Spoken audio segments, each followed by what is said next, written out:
La modifica e la cancellazione dei dati geografici inseriti è consentita solo se si è autori del dato e solamente per la segnalazione che in quel momento si sta inserendo nel database.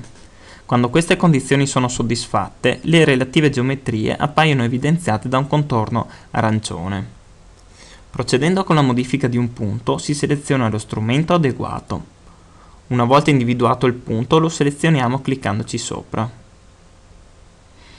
Fatto ciò, possiamo spostarlo nella nuova posizione e fissarlo nuovamente sulla mappa.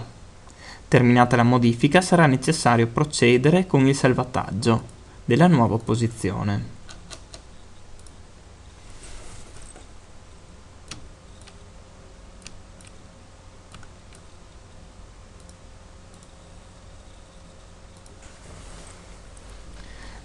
Lo stesso procedimento si può applicare se vogliamo modificare un'area o una linea.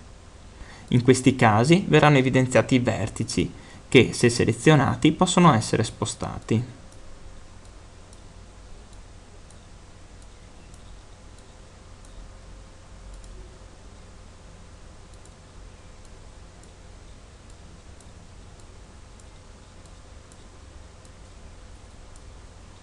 Anche in questo caso bisogna procedere con il salvataggio delle nuove geometrie.